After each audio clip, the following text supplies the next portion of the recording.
સૌને નમસ્તે. શ્રી આર લાલન કોલેજ ભુજ ગુજરાતી વિભાગ અને ગુજરાતી વિભાગના અધ્યાપક તરીકે આજે હું તમારી સૌની સામે ઉપસ્થિત છું. જ્યારે સેમેસ્ટર 5ના અભ્યાસક્રમની વાત આવે ત્યારે આપણે સૌ જાણીએ છીએ કે જ્યારે સેમેસ્ટર 5માં કોઈપણ મુખ્ય વિષય લઈને આવનાર વિદ્યાર્થી એક વિષય કમ્પલસરી અંગ્રેજી ભણે છે, જ્યારે બાકીના 6 વિષય જે છે એ પોતાના મુખ્ય વિષયના પેપરોનો અભ્યાસ એને કરવાનો રહે છે. તો એ જ રીતે મુખ્ય ગુજરાતીના મારા વિદ્યાર્થીઓને ખ્યાલ જ હશે, અને છતાં પણ એ વાત જોડું તો પેપર નંબર 512માં સેમેસ્ટર 5માં ગુજરાતી ભાષા સ્વરૂપ અને વિકાસ આ નામનું પેપર આપ સૌએ ભણવાનું રહેશે. તો જ્યારે ગુજરાતી ભાષા એમ કહીએ છીએ ત્યારે આપણે સૌને એમ લાગે છે કે ગુજરાતી ભાષાનું તો શું જાણવાનું હોય, એ તો આપણે રોજબરોજ બોલીએ છીએ, જાણીએ છીએ, પણ આ ભાષાને આપણે ઊંડાણથી સમજવાની છે, જાણવાની છે, અને એના વિશે કેટલુંક નવું ઉઘડતું જશે. તો હવે એ વાત મહત્ત્વની રહે છે કે આ યુનિટ વાઇઝ અભ્યાસક્રમમાં વહેંચાયેલું પેપર કઈ રીતે આપણે આખા સત્ર દરમિયાન ભણશું. તો આપની સામે હું પ્રથમ યુનિટની વાત સૌથી પહેલાં કરીશ. પહેલો યુનિટ જે છે એનામાં 4 મુદ્દા ભણવાના છે. આ 4 મુદ્દામાં પ્રથમ મુદ્દો છે ભાષાની વ્યાખ્યા અને ભાષાની લાક્ષણિકતાઓ. બીજો મુદ્દો છે એ છે ભાષાના કાર્યો અને તેનું માનવ વ્યવહારમાં સ્થાન. ત્રીજો મુદ્દો છે ભાષાના વિવિધ સ્તરો. અને ચોથો મુદ્દો છે ભાષાની પરિવર્તનશીલતા. આ આપે આપણા અભ્યાસક્રમના ભાગરૂપ ભણવાનું છે, એટલે તમારી નોટમાં નોંધાઈ જવું જોઈએ, બરાબર? જેથી કરીને આપણે ખ્યાલ આવે કે આપણે શું કરવા જઈ રહ્યા છીએ અને કઈ રીતે આ પેપરને ભણશું. ત્યાર પછી યુનિટ નંબર 2. યુનિટ નંબર 2માં આપણે પહેલો મુદ્દો છે એ ભણીશું ભાષાના સામાજિક, સાંસ્કૃતિક અને પ્રાસંગિક સ્વરૂપ ભેદો. જ્યારે આ મુદ્દાની વાત કરીએ છીએ ત્યારે આપણે ભાષાને કંઈક જુદા સામાજિક, સાંસ્કૃતિક અને પ્રાસંગિક આ 3 રીતે એને જોવાના પ્રયાસ કરશું અને એના ભેદને સમજીશું. અત્યારે કદાચ અઘરું લાગે કે અટપટું લાગે તો મૂંઝાવાનું નથી, કેમ કે આપણે ભણવાનું જ એ છે, અને જ્યારે ભણશું ત્યારે તો સાવ સરળ વસ્તુ થઈ જશે. ત્યાર પછી બીજા મુદ્દામાં માન્ય ભાષા અને બોલી વચ્ચે ભેદ એ મુદ્દો સમજવાનો છે. યુનિટ 2ના ત્રીજા મુદ્દામાં સૌરાષ્ટ્રી બોલીની લાક્ષણિકતાઓ આપણે ભણવાની છે, જેમાં ખૂબ મજા પડશે. અને સૌથી વિશેષ આનંદ હું જ્યારે ભણતી અને મને આવ્યો છે એવો જ આનંદ મને ખાતરી છે કે આ યુનિટ 2ના ચોથા મુદ્દામાં તમને પડવાનો છે. અને એ ચોથો મુદ્દો છે દક્ષિણ ગુજરાતની બોલીની લાક્ષણિકતાઓ, બરાબર? તો બીજા યુનિટની વાત આપણે અહીંયા પૂરી કરી. આપ સૌ જાણો છો એ રીતે પહેલો યુનિટ પણ 20 માર્ક ધરાવે છે, જ્યારે પહેલો યુનિટ 20 માર્ક ધરાવે છે, બીજો યુનિટ પણ 20 માર્ક ધરાવે છે, અને ત્રીજો યુનિટ જે છે એ પણ 20 માર્ક ધરાવે છે, બરાબર? તો યુનિટ નંબર 3માં હવે આપણે જઈએ. યુનિટ નંબર 3માં 3 મુદ્દા છે, જેમાં પહેલો મુદ્દો છે ઉચ્ચારણ પ્રક્રિયા આકૃતિ સાથે. ત્યાર પછી બીજો મુદ્દો છે ગુજરાતી ભાષાની વિકાસ રેખા ઐતિહાસિક વિગતોની સાથે. અને ત્રીજો અને છેલ્લો મુદ્દો છે યુનિટનો પણ છેલ્લો અને સમગ્ર પેપરનો પણ છેલ્લો. તો ત્રીજો મુદ્દો છે ગુજરાતી ભાષાના મહત્ત્વના ધ્વનિ પરિવર્તનો. આ મહત્ત્વના ધ્વનિ પરિવર્તનો છે એ ધ્વનિ પરિવર્તનોમાં પ્રથમ છે સંયુક્ત વ્યંજનોનો લોપ અને પૂર્વ સ્વર દીર્ઘત્વ. ત્યાર પછીનો મુદ્દો છે ઐ અને ઔનું પરિવર્તન. ત્યાર પછીનો ત્રીજો મુદ્દો છે સ્વર મધ્યવર્તી ક, ગ, ચ, જ, ત દ નો લોપ. અને છેલ્લો મુદ્દો છે સંયુક્ત વ્યંજનોનું વિશ્લેષણ. બરાબર. તો આ આપણા 3 યુનિટ થયા. હવે આ ત્રણેય યુનિટમાં આપણે ગુજરાતી ભાષાનું સ્વરૂપ અને એના જે વિકાસને જાણવાનો સમજવાનો પ્રયાસ જાણવાનો અને સમજવાનો પ્રયાસ આપણે કરીશું. ત્યાર પછી આપણે પ્રશ્નપત્રનું માળખું જોતા. સેમિસ્ટર 1 થી 4માં તમે આ જોઈને આવો છો. પ્રશ્નપત્ર 512માં સ્વાભાવિક રીતે જ પહેલો પ્રશ્ન પહેલા યુનિટમાંથી, 2 વિસ્તૃત પ્રશ્ન, એમાંથી 1 લખવાનો છે અને માર્ક છે 20. એવું જ બીજા અને ત્રીજા યુનિટમાં. અને ચોથા પ્રશ્નમાં આપણે ત્રણેય યુનિટમાંથી 1-2 વાક્યના પ્રશ્નો પૂછાય છે, જેમાંથી 7માંથી 5 પ્રશ્ન આપણે લખીએ છીએ અને જેના ગુણ છે 10. અને આમ કુલ આપણે 70 માર્કનું પેપર ભણીએ છીએ. ત્યાર પછી સંદર્ભ ગ્રંથો આપણે જોઈએ છીએ તો એનામાં ગુજરાતી ભાષા જે છે એના વિશે, એના વ્યાકરણ વિશે, એના સ્વરૂપ અને વિકાસ વિશેના યોગેન્દ્ર વ્યાસ, જયંત કોઠારી, ઉર્મી દેસાઈ વગેરે જેવા સર્જકોના પુસ્તકો આપણને પ્રાપ્ત છે. રમેશ ત્રિવેદીનું પણ ભાષા વિજ્ઞાનનું પુસ્તક આપણને પ્રાપ્ત છે. તો આ દરેક પુસ્તકોને આપણે આપણી લાઇબ્રેરીમાંથી જોવાના છે. મારા વ્યાખ્યાનો વડે યુટ્યુબના માધ્યમથી જ્યારે તમે ભણી રહ્યા છો ત્યારે માત્ર ને માત્ર વ્યાખ્યાન નહીં, આપણે ઈચ્છીએ કે આપણે વહેલી તકે રૂબરૂ મળી શકીએ ત્યારે, અથવા તો ત્યારે નથી મળાતું તો આ દ્રશ્ય શ્રાવ્ય માધ્યમથી આપણે આ ભાષા વિજ્ઞાનને ભણીશું અને આ સંદર્ભ ગ્રંથોના સહારે ભણીશું. બરાબર. તો એના માટેનું આપણા પાસે હાલ તુરત પુસ્તક ઉપસ્થિત હોય અને તમારાથી આગળના વર્ષના વિદ્યાર્થીઓ જે પુસ્તક સવિશેષ પોતાના અભ્યાસમાં ઉપયોગમાં લેતા એવું પુસ્તક આપણે હાથ વગવું છે, જયંત કોઠારીનું પુસ્તક. તો જયંત કોઠારીનું ભાષા વિજ્ઞાન પરનું પુસ્તક તમને ખૂબ જ સમજવામાં સરળ રહેશે. આ જયંત કોઠારી એટલે ગુજરાતી ભાષાના ઉત્તમ વિવેચકોમાંના એક, જે અત્યારે હયાત નથી, પણ એમણે જે ગુજરાતી ભાષાને જે રીતે જોઈ છે, જે રીતે એને આપણી સામે મૂકી આપી છે, એના સ્વરૂપને, એની વિકાસ રેખાને, અને બીજું તો કેટલુંય એમણે ખોલી આપ્યું છે આપણી સામે. તો આ બધું જ આપણે અહીંયા સમજવાનું રહેશે. અને એમનું પુસ્તક તો ઘણું વિસ્તૃત છે, પણ એના કેટલાક અંશો આપણા યુનિટમાં સમાવાયા છે. બરાબર. તો આટલી એક ટેકનિકલ બાબત છે જેની આપણે ચર્ચા કરવાની હતી. અને હવે આપણે યુનિટ 1ના પહેલા મુદ્દાની વાત કરીશું.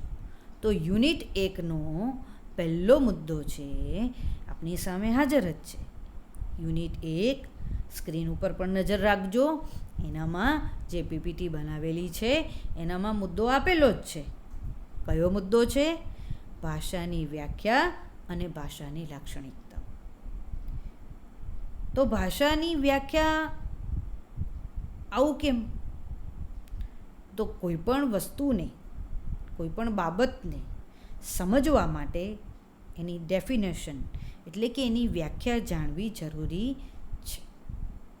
બરાબર. તો ભાષાની વ્યાખ્યાઓ આપણે આજે જોઈશું. ભાષાની વ્યાખ્યાઓને જોયા બાદ આપણે એના લક્ષણોને સમજવાનો પ્રયાસ કરીશું. ખૂબ સરળ રીતે આ ભાષાશાસ્ત્રને આપણે અહીંયા જોવાના છીએ. તો ભાષાની વ્યાખ્યાઓ આપણે જોઈએ એની પહેલાં કેટલીક ગુજરાતી ભાષાની ચર્ચા આપણે થોડીક એવી કરી અને પછી વાત આગળ વધારીએ. તો સૌથી પહેલાં કહેવાનું એ છે મારે તમને કે ભાષાની જે વ્યાખ્યા છે એ ક્યાંથી આવી, વિચાર ક્યાંથી આવ્યો? તો અર્વાચીન યુગના પ્રેરક બળો આપણે જોયા. તમે પેપર નંબર 511ના બંને વ્યાખ્યાનો મારા સાંભળ્યા હશે.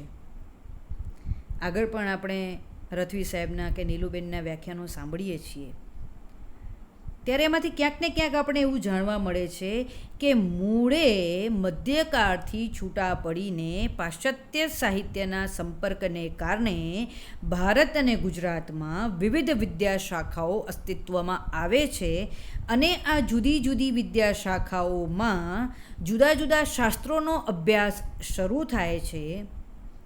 આ શાસ્ત્રોમાંનું એક શાસ્ત્ર છે ભાષાશાસ્ત્ર,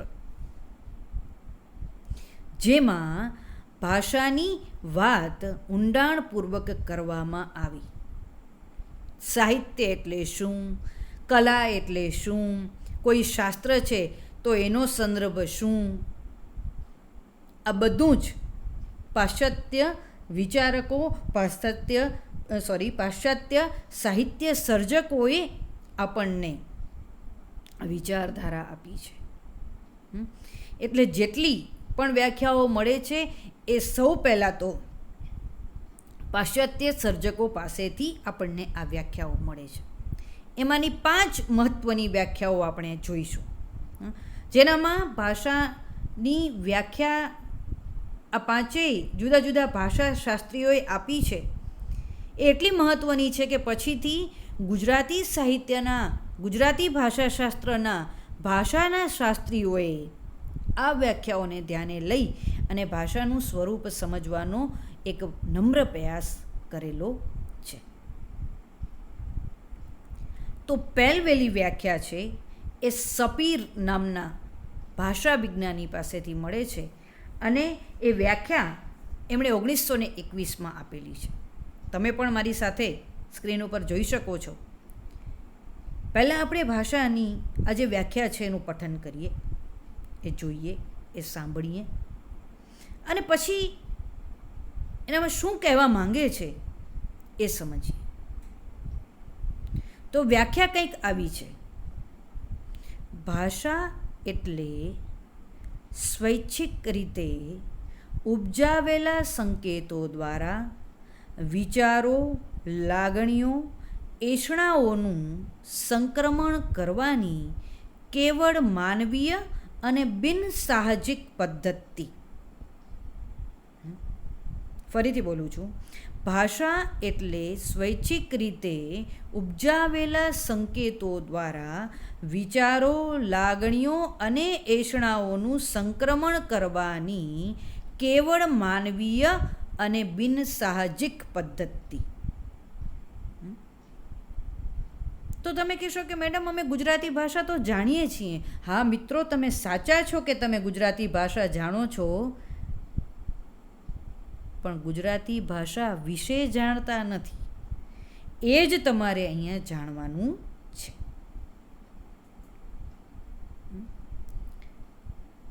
તમે ભાષાનું બાહ્ય માળખું જાણો છો. તમે સરળતાથી બહુ બોલી શકો છો, કંઈ કહેવાની જરૂર પડતી નથી કે તમે કઈ રીતે બોલો છો.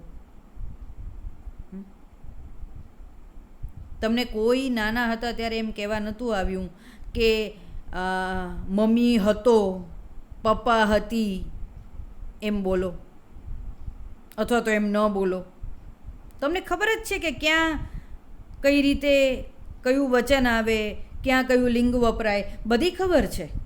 એટલે ભાષા તો ખબર જ છે, પણ ભાષા વિશે ખ્યાલ નથી. એ ભાષા વિશેનો ખ્યાલ મેળવવાનો છે અને એટલે જ તો આ વ્યાખ્યા જોઈ.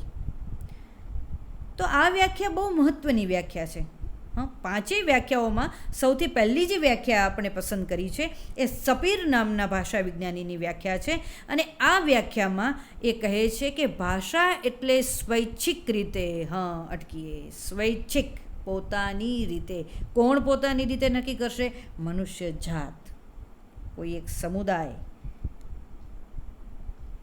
અને શું નક્કી કરે છે? સ્વૈચ્છિક રીતે ઉપજાવેલા સંકેતો. સંકેત, એક ઈશારો, એક ઇંગિત કરવામાં આવે. મારે તમને બોલાવવા હોય તો હું આવી રીતે કરું. જો મારે બોલપેન જોતી હોય તો હું કહું, એટલે તમને ખ્યાલ આવે કે હું બોલપેન માંગી રહી છું. મેં કીધું નહીં, આ સંકેત કેવો છે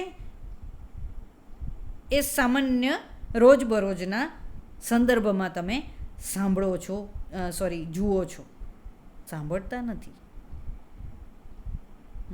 આગળ આપણે જોઈશું. તો ભાષા એ કોઈક વડે બોલાય છે અને સામે કોઈક વડે સાંભળવામાં આવે છે. કેવા સંકેત છે? તો કે ઝાડનું ચિત્ર છે તમારી સામે અને હું પૂછું કે આ શું છે, એટલે ઝાડ એક સંકેત થયું અને તમે એના માટે શબ્દ વાપર્યો, મેડમ આ ઝાડ છે. બસ, રાઈટ. મેડમ આ વૃક્ષ છે. બરાબર. તરુ છે. બરાબર. તમે એના સમાનાર્થી મને આપો છો, પણ તમે સાચા છો, કેમ કે એક સંકેત માટે આપણે એક વસ્તુ માટે ચોક્કસ એક શબ્દ વાપર્યો, સ્વૈચ્છિક રીતે ઉપજાવેલો છે.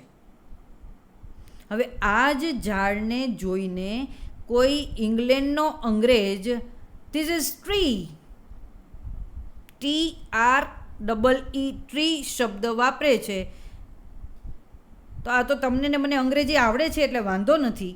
એટલે આપણે તરત ખબર પડી કે જે આપણા માટે ઝાડ એવું સંકેત છે એ જ અંગ્રેજ પેલા વ્યક્તિ માટે ટ્રી છે. તો એના માટે એનું સંકેત છે ટ્રી, કેમ કે એણે એ સંકેત સ્વૈચ્છિક રીતે ઉપજાવેલું છે. આપણે ઝાડને ઝાડ કહીએ છીએ, એ ઝાડને ટ્રી કહે છે.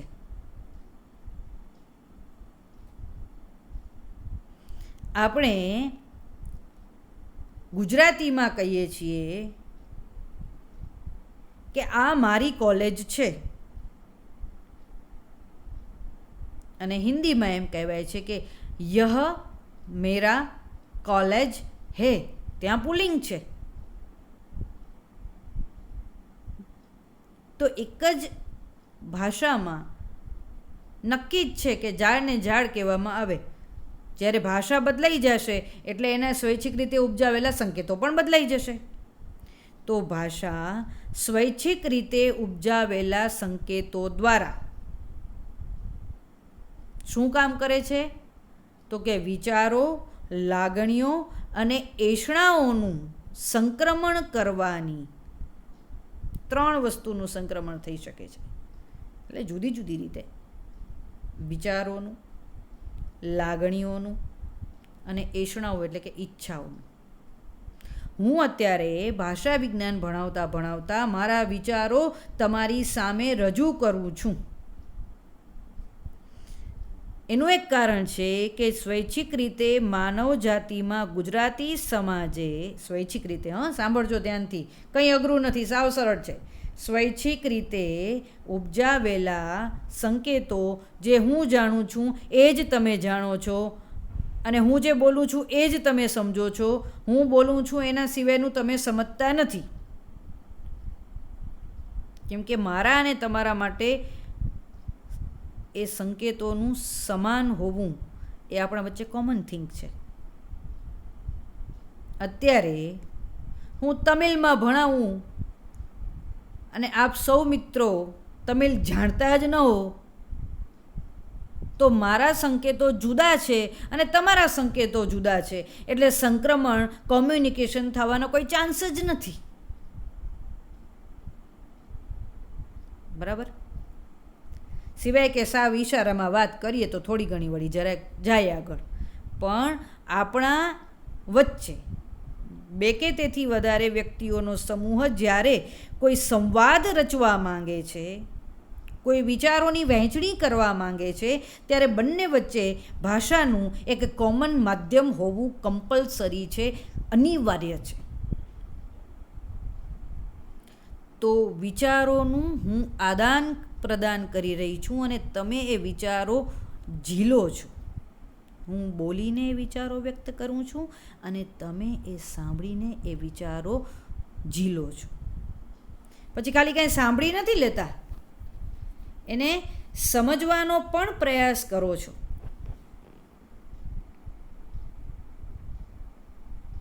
બરાબર? એટલે વિચારોનું સંક્રમણ તો થાય જ છે. પછી બીજો શબ્દ શું આવ્યો? લાગણીઓ. હું તમને એમ કહું કે ઓહોહો, લોકડાઉનમાં તો હું ભારે કંટાળી ગઈ હો. અહીંયા ભાષાના માધ્યમથી મેં મારી કંટાળાની લાગણી તમને કહી. એવી જ રીતના પ્રેમની, ખુશીની, ક્રોધની, ગુસ્સાની, કેટલા માનવના મનના ભાવો હોય એ લાગણીઓ પણ ભાષાના માધ્યમથી વ્યક્ત થાય છે. બરાબર. તમે પ્રવાસે ગયા હો અને પછી આવીને પ્રવાસનું વર્ણન ઘરે કરો એટલે તમે શું કહો મમ્મીને, પપ્પાને? વાહ વાહ, આજે તો મજા પડી ગઈ. બસ એ તમારી મજા પડી જવાની જે લાગણી છે એ તમે ભાષાના માધ્યમથી વ્યક્ત કરી. બહુ સરળ વસ્તુ છે, આરામથી તમે સમજી શકો એવી બાબત છે. ત્યાર પછી શું કીધું છે? એષણાઓ એટલે કે ઈચ્છાઓ, લાગણી. અને એ પણ ભાષાના માધ્યમથી વ્યક્ત થાય છે. હું ક્લાસમાં આવું અને તમને કહું ભણાવતા ભણાવતા કે મારે પાણી પીવું છે,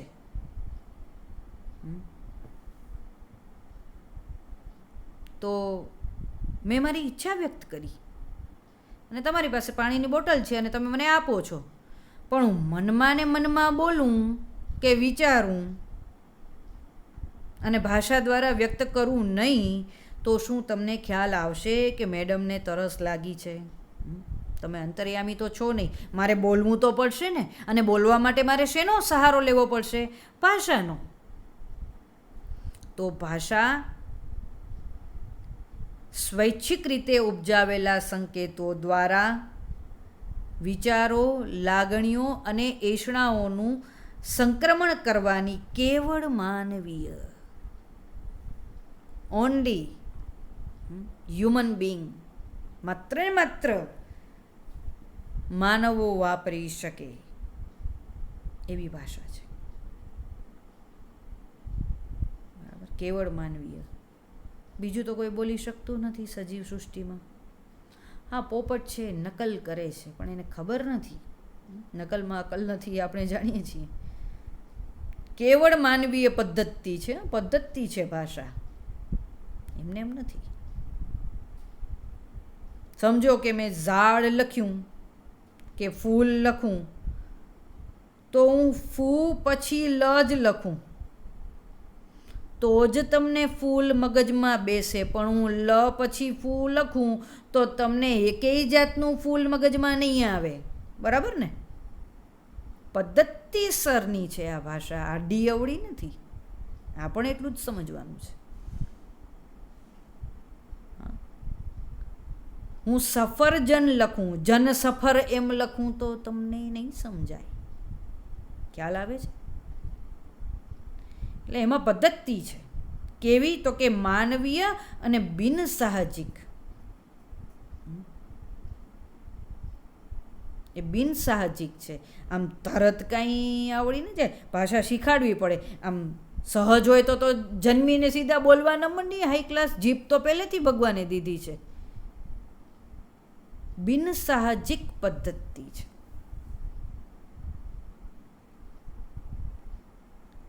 કોઈકે શીખાડવું પડે. કેટલી વાર બતાવે કે ધોળી દાઢી, ધોળા વાળ અને ચશ્મા એટલે દાદા. રોજ કેટલી વાર દિવસમાં કહેતા હશે, દાદા બોલો, દાદા બોલો, દાદા. સહજ હોત તો એકવારમાં સાંભળીને ના આવડી ગયું. બિન સાહજિક છે. કેટલું શીખવાડ્યું ત્યારે આવ્યું. કેટલી વાર પાટીમાં ઘૂંટ્યું, ક ખ ગ ગ, ત્યારે આવડ્યું છે. એટલે બિનસાહજિક પદ્ધતિ છે. તો આ ભાઈ સપીર નામના ભાષા વિજ્ઞાનીની વ્યાખ્યા છે. ફરીથી રિપીટ કરી જઈએ. ભાષા એટલે સ્વૈચ્છિક રીતે ઉપજાવેલા સંકેતો દ્વારા વિચારો, લાગણીઓ અને એષણાઓનું સંક્રમણ કરવાની કેવળ માનવીય અને બિનસાહજિક પદ્ધતિ. આ વ્યાખ્યા આપણને ઈસવીસન 1921માં મળે છે અને ત્યાર પછીની વ્યાખ્યા આપણને ગ્રે નામના ભાષા વિજ્ઞાની પાસેથી મળે છે ઈસવીસન 1939માં. તો આ વ્યાખ્યા જે છે એનું પઠન કરીએ. ભાષા વાણી અને શ્રવણ વડે માનવ વ્યક્તિઓ થકી અને તેમના પ્રત્યે થતી અભિવ્યક્તિ અને સંક્રમણની પ્રક્રિયા છે, જેમાં બોલાતા કે સંભળાતા ધ્વનિઓનું માનવજાતિના ઇતિહાસમાં કોઈ પણ એક સમયે અમુક સમુદાય કે સમુદાયોમાં સર્વસામાન્ય વપરાશથી નિપજાવાયેલ, રૂઢ થયેલ અને સ્વીકૃતિ પામેલ વ્યવસ્થાઓ રૂપે એવું સંયોજન થાય છે કે એ ધ્વનિઓ એ સમુદાયના લગભગ બધા સરેરાશ સભ્યોને પરસ્પર અવબોધક્ષમ બને છે. વ્યાખ્યા જરાક લાંબી છે, પણ આપણે એને કટકા કરીને સમજીએ. શું કહે છે અહીંયા ગ્રે ભાઈ? એ એમ કહે છે કે ભાષા વાણી અને શ્રવણ વડે, આ સાચી જ વાત છે. હું બોલું છું ને તમે સાંભળો છો, તમને કાંઈ નથી સમજાતું, તમે પ્રશ્ન પૂછો છો ત્યારે પણ તમે બોલો તો છો જ અને હું સાંભળું છું. એટલે વાણી એટલે કે જે વાચા સ્વરૂપે આપણે વ્યક્ત કરીએ છીએ તે, અને શ્રવણ એટલે કે જે આપણે સાંભળીએ છીએ તે, બોલવા અને સાંભળવાની ક્રિયા છે. કોના થકી થાય છે આ ક્રિયા? માનવ વ્યક્તિઓ થકી થાય છે. હા, ક્લિયર. માણસ વડે જ, માનવ વ્યક્તિઓ થકી અને તેમના પ્રત્યે થતી અભિવ્યક્તિ અને સંક્રમણની પ્રક્રિયા છે. માનવ વ્યક્તિઓ વચ્ચે જ અભિવ્યક્તિ અને સંક્રમણ થાય છે. હું તમારી સામે અભિવ્યક્તિ કરું, પણ સામે અત્યારે તમે ફોન સાઈડમાં રાખીને બેસી જાઓ, સાંભળો નહીં, તો મારી અભિવ્યક્તિ થાય છે પણ સંક્રમણ થતું નથી. સામે પક્ષે તમે એકદમ ધ્યાનથી આ વિડીયોને જુઓ છો, સાંભળો છો, અને માત્ર જુઓ છો, સાંભળો છો નહીં, સમજો છો. ક્યાં ન ખબર પડે તો નોટમાં નોંધો છો કે મેડમને ફોન કરીને આ મુદ્દો પૂછશું કે આ જરાક કયો ને ફરીથી. તો આ સંક્રમણ થયું. કે સમજાઈ ગયું તો પણ તમે એમ કહો છો કે આ સમજાઈ ગયું, તો આ સંક્રમણ થયું કહેવાય. હું તમને પૂછું કે ખબર પડે છે, એટલે તમે તટસ્થ થઈને બેસી રહો, ન હા કે ન ના, તો કાંઈ ન થાય. પણ તમારા તરફથી જે જવાબ આવે પછી એ હકારમાં હોય, નકારમાં હોય, પ્રશ્નાર્થમાં હોય, એટલે કે કંઈક રિસ્પોન્ડ થયું, એટલે સંક્રમણ થયું છે. અભિવ્યક્તિ જ માત્ર નહીં, અભિવ્યક્તિ અને સંક્રમણની પ્રક્રિયા છે, જેમાં બોલાતા કે સંભળાતા ધ્વનિઓનું, ધ્વનિ એક જાતનો અવાજ છે, ધ્વનિ ભાષાનો એકમ છે, આગળ જઈને આપણે જોવાનું છે. તો બોલાતા કે સંભળાતા, ક્યારેક એ બોલાય છે, ક્યારેક એ સંભળાય છે, એવા ધ્વનિઓનું માનવજાતિના ઇતિહાસમાં કોઈ પણ એક સમયે અમુક સમુદાય કે સમુદાયોમાં સર્વસામાન્ય વપરાશથી નિપજાવાયેલ એક ચોક્કસ સમાજનો વર્ગ છે. આપણે ત્યાં બહુ જ એક જાણીતી કહેવત છે, 12 ગાઉ એ બોલી બદલાય. ગાઉ જો જૂનું અંતરનું માપ છે. 12 ગાઉ જાઓ એટલે બોલી બદલાઈ જાય. ગુજરાતમાં ખાસ 5 બોલી પ્રદેશો છે: કચ્છ, સૌરાષ્ટ્ર, ઉત્તર ગુજરાત, મધ્ય ગુજરાત અને દક્ષિણ ગુજરાત. કચ્છની બહાર ટપો એટલે બોલી બદલાઈ જાય. અરે કચ્છમાં ને કચ્છમાં તમે ધોરડો જાઓ અને ત્યાંના માલધારી જે ઊંટ ફેરવતા હોય એની સાથે વાત કરો તો પણ તમને જુદી બોલી સંભળાય, ભાષા સાંભળવા મળે, બોલીનું જુદું સ્વરૂપ જોવા મળે. એટલે ચોક્કસ સમુદાય કે સમુદાયોમાં સર્વસામાન્ય વપરાશથી નિપજાવાયેલ. બધાએ નક્કી કર્યું કે બસ ચાલ્યું આવે છે, બધાએ નક્કી કર્યું એવો જ કોઈ શબ્દ આપણે બોલતા હોઈએ છીએ વર્ષોથી. હું તમને એમ કહું કે તમે અત્યારે જે ઘરમાં રહ્યો છો એને ઘર કેમ કહેવાય છે? તો તમે કહો કે ઘરને ઘર ન કહેવાય તો શું કહેવાય?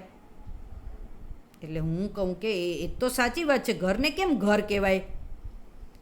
એટલે તમે કહો કે મેડમ તમે કેવો સવાલ કરો છો, ઘરને ઘર નહીં કહીએ તો શું કહેશું? પહેલેથી કહેવાતું આવે છે એટલે કહેવાતું આવે છે. હું કહું કે કોણે નક્કી કર્યું? તો કે સમુદાય કે સમુદાયોના સર્વસામાન્ય વપરાશથી નિપજાવાયેલો આ શબ્દ છે કે ઘરને ઘર કહેવાય. કઈ સાલથી આપણે ઘરને ઘર કહીએ છીએ? અરે આ તે કોઈ સવાલ છે? જેમ લોક સાહિત્યનો કોઈ સમય કે તારીખ કે સર્જનહાર ન હોય એમ આ ભાષાનું પણ એવું જ છે. ગુજરાતી ભાષામાં ઘરને ઘર કહેવાય, પંખાને પંખો કહેવાય, બેન્ચને બેન્ચ કહેવાય, ભલે અંગ્રેજીમાંથી આવ્યો હોય તોય, પણ સર્વસામાન્ય વપરાશથી નિપજાવાયેલો શબ્દ છે. પછી એ રૂઢ થઈ ગયો અને એના ઉપરથી આપણે ત્યાં શબ્દ છે રૂઢિપ્રયોગ. તો સર્વસામાન્ય સમજથી નિપજાવાયેલો છે કોઈ પણ શબ્દ અને પછી એ રૂઢ થઈ જાય છે અને પછી બધાએ સ્વીકારી લીધો. હું તમને એમ કહું કે તમે ઘરને ઘર તરીકે શું કામ સ્વીકારો છો? મહેલ કહો ને તો તમે કહેશો કે મેડમ મહેલ હોય તો મહેલ કહેવાય, અમે તૈયાર છીએ, પણ ઘરને તો ઘર જ કહેવાય. કેમ કે એ રૂઢ થઈ ગયેલો છે, સ્વીકૃતિ પામેલો શબ્દ છે કે જ્યાં એક કુટુંબ પોતાના પરિવારજનો બધા ભેગા થઈને, એક કુટુંબીજનો ભેગા થઈને રહે છે, વસે છે હંમેશ માટે, એને એનું ઘર કહેવાય. આ રૂઢ થયેલો સમુદાય કે સમુદાયોના વપરાશથી નિપજાવાયેલો અને સ્વીકૃતિ પામેલો શબ્દ છે. અને આવો એક નહીં, આવા લાખો હજારો શબ્દો છે કે જે ગુજરાતી ભાષામાં અસ્તિત્વ ધરાવે છે. બીજી ભાષાની વાત અહીંયા હું નહીં કરું, આપણે ગુજરાતી ભાષાના સ્વરૂપને સમજી રહ્યા છીએ. અને સ્વીકૃતિ પામેલ વ્યવસ્થાઓ રૂપે એવું સંયોજન થાય છે કે એ ધ્વનિઓ એ સમુદાયના લગભગ, આ ધ્વનિઓ કેવા છે? એ સમુદાયના લગભગ સરેરાશ સભ્યોને પરસ્પર અવબોધક્ષમ બને.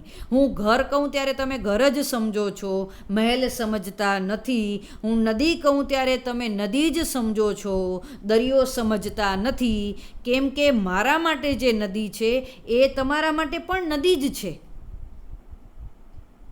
આપણો ગુજરાતી સમુદાય છે, એક જ છે. એટલે સ્વીકૃતિ પામેલો શબ્દ છે નદી માટે નદી. એટલે હું જે નદી કહેવા માગું છું એ તમે પણ નદી જ સમજો છો. એટલે પરસ્પર આપણા વચ્ચે વાતચીત સંભવ છે. અવબોધક્ષમ એવી ક્ષમતા છે કે હું બોલું એ તમને સમજાઈ જાય છે. કેમ કે તમે પણ ગુજરાતી જાણો છો અને હું પણ ગુજરાતી જાણું છું. તો આ ગુજરાતી શું છે? એક ભાષા છે. અને આ ભાષા હું બોલું છું, તમે સાંભળો છો. એ માનવ વ્યક્તિ તરીકે હું તમને કહું છું અને તમે પણ માનવ વ્યક્તિ છો એટલે તમે સાંભળો છો. અત્યારે હું કોઈ ગાયની સામે બોલું કે ગ્રેની વ્યાખ્યા આવી છે તો હું ભલે માનવ વ્યક્તિ હોઉં, પણ સામે ગાય માનવ વ્યક્તિ નથી એટલે એ નહીં સમજે. ભાષાના સંભવ માટે, પરસ્પર અવબોધક્ષમ થવા માટે માનવીય વ્યક્તિઓ વચ્ચે આ સંવાદ થઈ શકે તો એ ભાષા કહેવાય. ફરીથી આ વ્યાખ્યા જોઈ જઈએ, તમે પણ મારી સાથે વાંચશો. ભાષા વાણી અને શ્રવણ વડે માનવ વ્યક્તિઓ થકી તમારા અને મારા વચ્ચે, એ ઉદાહરણ સ્વરૂપે યાદ રાખો. અને તેમના પ્રત્યે થતી અભિવ્યક્તિ અને સંક્રમણની પ્રક્રિયા છે. હું કંઈક કહું છું અને તમે સાંભળીને સમજો છો, આ સંક્રમણ થયું. જેમાં બોલાતા કે સંભળાતા ધ્વનિઓનું માનવ જાતિના ઇતિહાસમાં કોઈ પણ એક સમયે અમુક સમુદાય કે સમુદાયોમાં સર્વસામાન્ય વપરાશથી નિપજાવાયેલ, રૂઢ થયેલ અને સ્વીકૃતિ પામેલ વ્યવસ્થાઓ રૂપે એવું સંયોજન થાય છે કે એ ધ્વનિઓ એ સમુદાયના લગભગ બધા સરેરાશ સભ્યોને પરસ્પર અવબોધક્ષમ બને છે. અહીંયા એક મુદ્દો એ પણ આવ્યો કે કોઈ પણ એક સમયે બેનપણીને જેડલ કહેવામાં આવતું, આજે નથી કહેવામાં આવતું. ક્યાંક ગ્રામ્ય જીવનમાં જાઓ કચ્છના તો સાંભળવા મળે, એ અલગ વાત છે. પણ અત્યારે હું જૂની ગુજરાતીમાં વાત કરું અને તમે અત્યારે અર્વાચીન ગુજરાતીના 21મી સદીના સંતાનો જે ગુજરાતી બોલી રહ્યા છો, એ જમાનામાં હું વચનામૃતના સમયની ગુજરાતી બોલું તો ક્યાં મેળ પડે? હા, તમે સમજી જાઓ, પણ તમને એમ થાય કે આ આપણા જેવું નહીં. એટલે એક જ સમયમાં માનવ વ્યક્તિઓ દ્વારા બોલાતા કે સંભળાતા આ ધ્વનિઓની વાત છે, અને આ ધ્વનિઓની પદ્ધતિ છે, એ વ્યવસ્થા છે. એટલે જે હું બોલું છું એ તમે સમજી શકો છો, કેમ કે આપણા વચ્ચે એક કોમન સામાન્ય માધ્યમ છે ગુજરાતી ભાષા. ત્યાર પછીની વ્યાખ્યા છે સ્ટર્ટીવન્ટની, જે 1947માં આપણને મળે છે. અને એ વ્યાખ્યામાં સ્ટર્ટીવન્ટ કહે છે, ભાષા યાદચ્છિક વાચિક સંકેતોની એક વ્યવસ્થા છે જેના વડે કોઈ પણ એક સામાજિક જૂથના સભ્યો એકબીજાનો સહકાર સાધે છે અને એકબીજાના સંપર્કમાં આવે છે. આગળના જે ભાષા વિજ્ઞાનીઓએ કહ્યું એ જ અહીંયા રિપીટ થાય છે, પણ શબ્દો જુદા છે. કહેવાનો ભાવાર્થ એ જ છે. ભાષા યાદચ્છિક, યત ઈચ્છા, જે ઈચ્છા થઈ એ પ્રમાણે વાચિક સંકેતોની, જેને બોલી શકાય એટલે વાચિક સંકેતોની, ઈશારાવાળા સંકેતોની વાત નથી.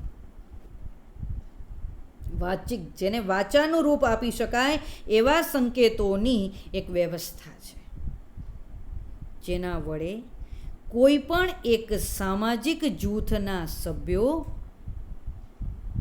એકબીજાનો સહકાર સાધી શકે છે. જો શું કહે છે, કોઈ પણ એક સામાજિક જૂથના સભ્યો. મહારાષ્ટ્રમાં જાઓ અને સામાજિક જૂથ મરાઠી બોલતું હોય તો એમાં બધાની વચ્ચે કોમન ભાષા છે મરાઠી. એ લોકો મરાઠીમાં અંદર વાતચીત કરી લે છે. આપણે સમજીએ, જો આવડતી હોય તો, ન સમજીએ કેમ કે આપણે નથી આવડતી. એ જૂથના આપણે સભ્ય નથી એટલે આપણે નથી આવડતી.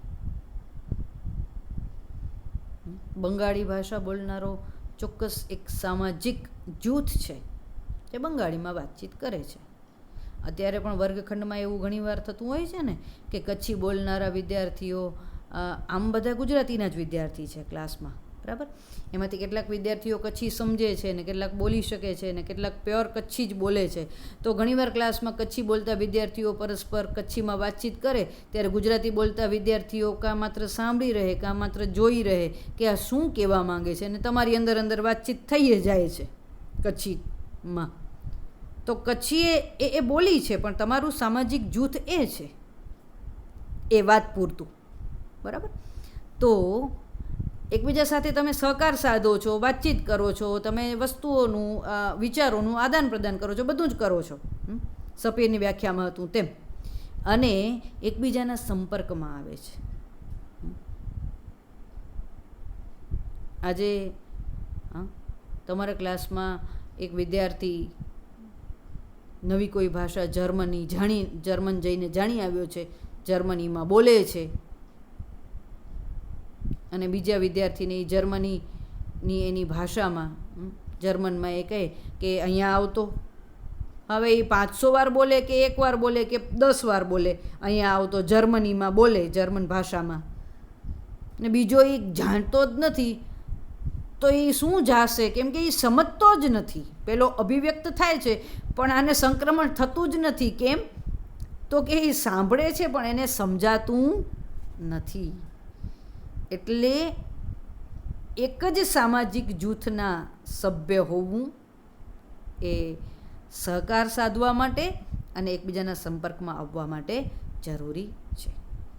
ત્યાર પછીની કેરલ, અહીંયા માત્રા જે છે એ વિવૃત છે, પણ મને તમારા જેટલી ટેકનોલોજી ફાવતી નથી, મને તમારી પાસેથી શીખવાનું છે.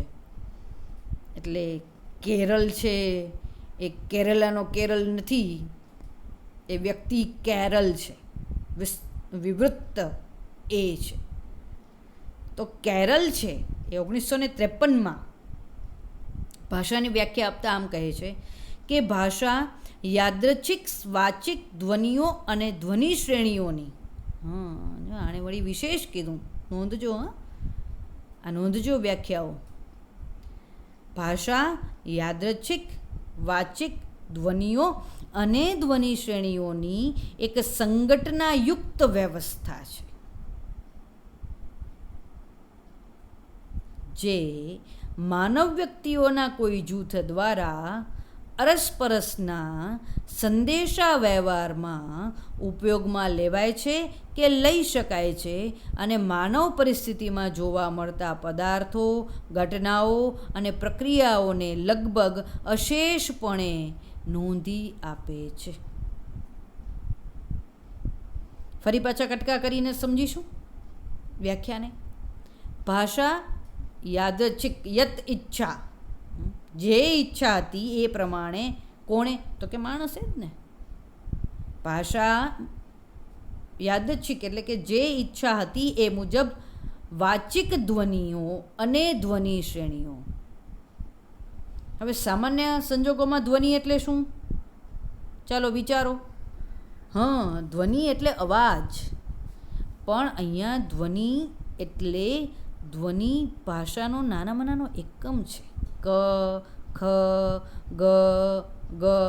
સાઈડ વાત કરી દઉં.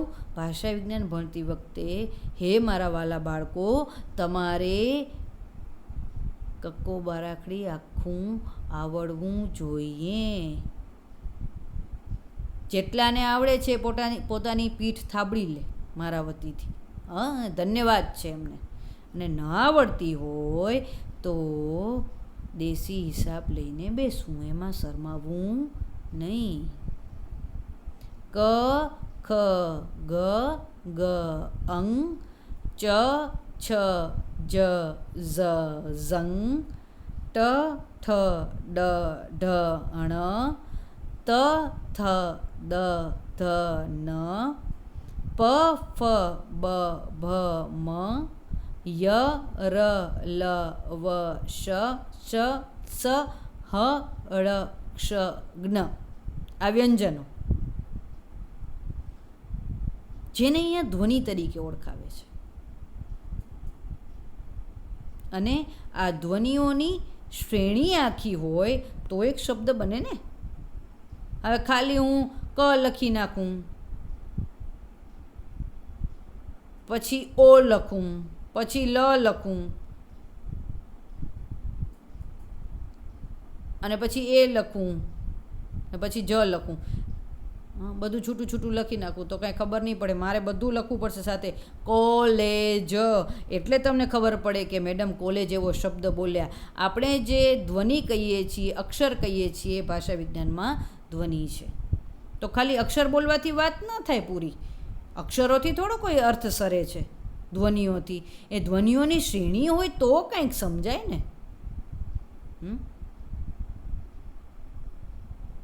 લખવું એમ જ્યારે કહીએ છીએ ત્યારે લ, ખ, પછી હું, તો ઉપર અનુસ્વાર, નીચે રસ્વ ઉ, વની નીચે કરવો પડે ત્યારે લખવું શબ્દ થાય. લ, ખ, વ એમ ખાલી ધ્વનિ બોલી જવાથી કાંઈ અર્થ સરતો નથી.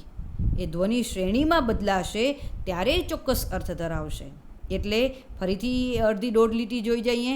ભાષા યાદચ્છિક વાચિક ધ્વનિઓ અને ધ્વનિ શ્રેણીઓની એક સંગઠનાયુક્ત, જેમાં એક સંગઠન છે, જેનામાં એક સમજૂતી છે, જે ચોક્કસ એક બંધારણ ધરાવ્યા પછી એનો પ્રોપર એક અર્થ નીકળે છે. બરાબર, મેં તમને આગળ કીધું ને કે હું ફૂલની જગ્યાએ તમને લફું કહું તો તમે કંઈ ન સમજો કે બાગમાંથી લફું તોડી આવો એટલે તમે કહો કે શું બાગમાંથી તોડી આવીએ, લફું એટલે વળી છે શું. હું ફૂલ કહું તો જ તમે સમજો. તો એમાં એક સંગઠનના યુક્ત વ્યવસ્થા છે કે ફને દીર્ઘ ફૂ લ એમ બોલાશે તો જ સમજાશે, એના વગર સમજાશે નહીં. કેમ કે એક સિસ્ટમ છે અને જેને આપણે ગુજરાતીમાં પદ્ધતિ કહીએ છીએ. એક સંગઠનાયુક્ત વ્યવસ્થા છે જે માનવ વ્યક્તિઓના કોઈ જૂથ દ્વારા અરસપરસના સંદેશા વ્યવહારમાં ઉપયોગમાં લેવાય છે કે લઈ શકાય છે. આ ધ્વનિઓ કે ધ્વનિ શ્રેણીઓની એક જે વ્યવસ્થા છે સંગઠનાયુક્ત, તે માનવ વ્યક્તિઓ ઉપયોગમાં લઈ શકે છે અને ઉપયોગમાં લેવાય જ છે. શેના માટે? સંદેશા વ્યવહાર માટે. સંદેશા વ્યવહારનું અંગ્રેજી કરીને ફોનના મેસેજીસ સમજતા નહીં એ સમજો તો એ વાંધો નથી મિત્રો, વાંધો નથી. પણ સંદેશો એટલે ટીવી બંધ કર અને તમે ટીવી બંધ કર્યું તો આ સંદેશા વ્યવહાર થયો. એના માટે ફોનના મેસેજીસ વોટ્સઅપની વાત નથી. તમે સમજો તો કાંઈ મને વાંધો નથી, પણ જે સમજવાનું છે એ ભૂલી ન જતા કે આ પણ સમજવાનું છે. મુખ્ય તો આ છે. સંદેશા વ્યવહાર એટલે કે એક સંદેશો મેં તમને આપ્યો કે ટીવી બંધ કરો અને તમે ટીવી બંધ કર્યું તો આ સંદેશા વ્યવહાર થયું કહેવાય. શેના દ્વારા?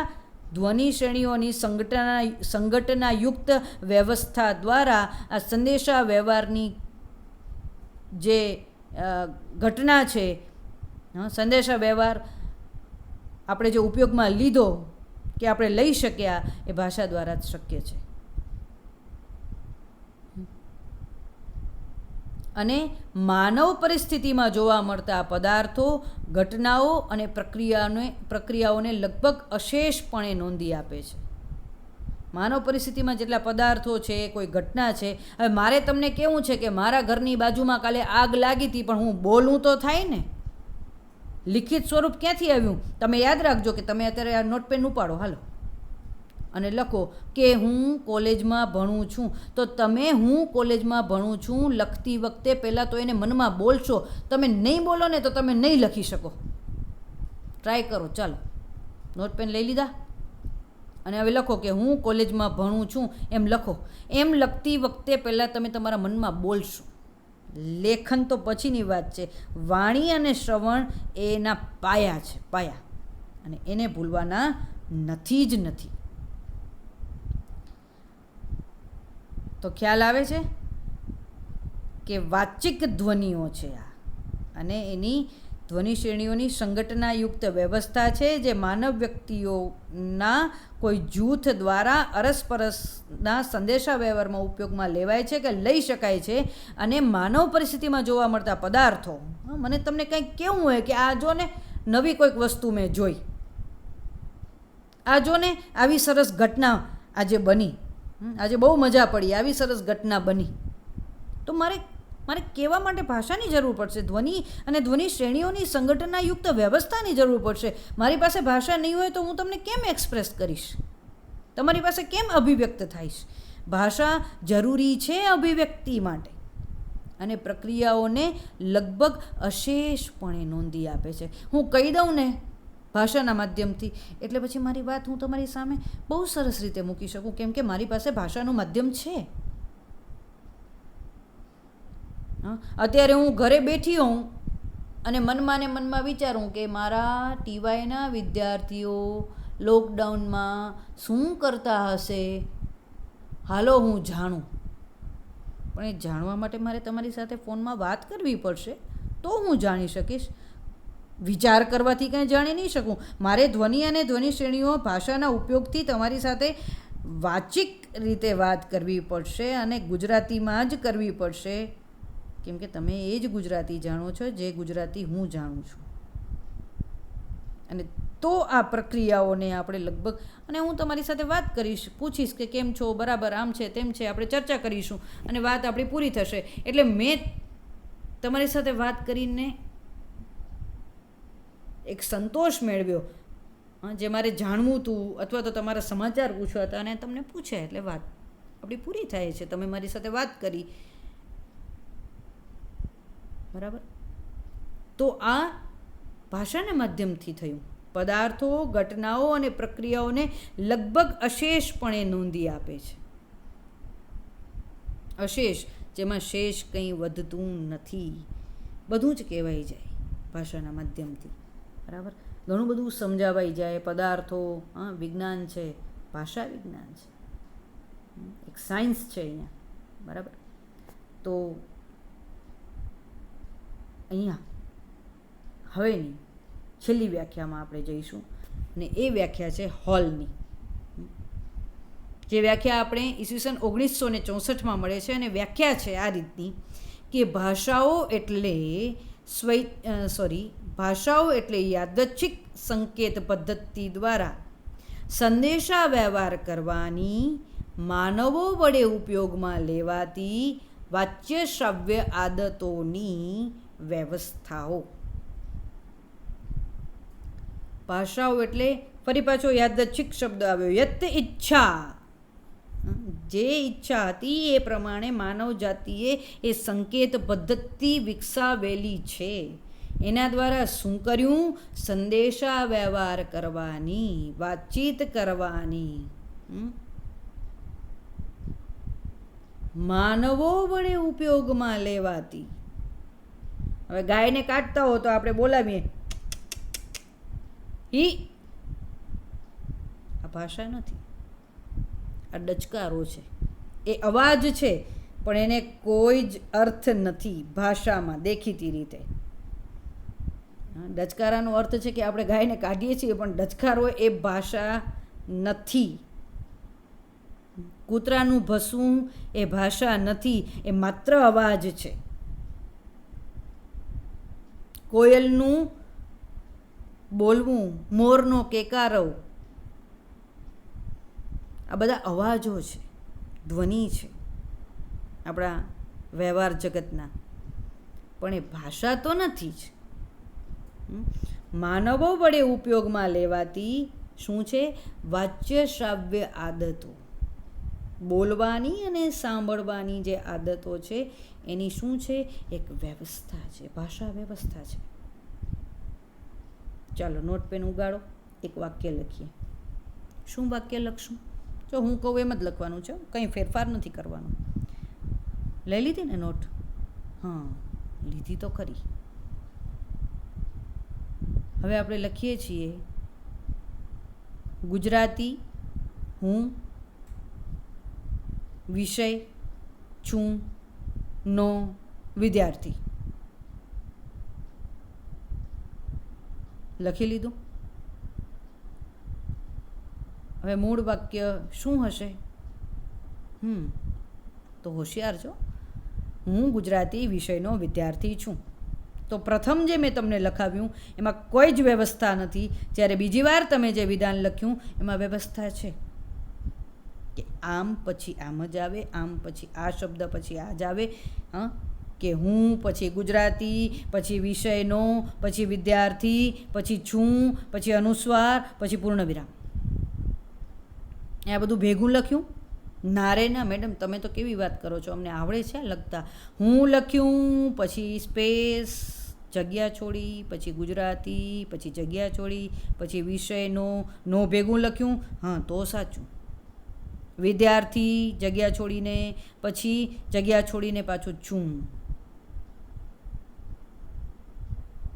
તો આ સિસ્ટમ છે, એટલે કે વ્યવસ્થા છે, તો જ એને ભાષા કહેવાય. તો ફરીથી હોલની વ્યાખ્યા જોઈએ. ભાષાઓ એટલે યાદચ્છિક સંકેત પદ્ધતિ દ્વારા સંદેશા વ્યવહાર કરવાની માનવો વડે ઉપયોગમાં લેવાતી વાચ્ય શ્રાવ્ય આદતોની વ્યવસ્થાઓ. આ આદત થઈ ગઈ છે. મારે તમને કહેવું ન પડે કે હું પછી જગ્યા છોડીને ગુજરાતીનો કે ગુજરાતી પછી સ્પેસ પછી વિષયનો. તમને ખબર જ છે કે હું આ જ રીતે લખાય. બે શબ્દ વચ્ચે જગ્યા હોય જ. આમ સળંગે સળંગ કંઈ ન લખવાનું હોય. બોલો છો ત્યારે પણ તમારી એક આદત છે.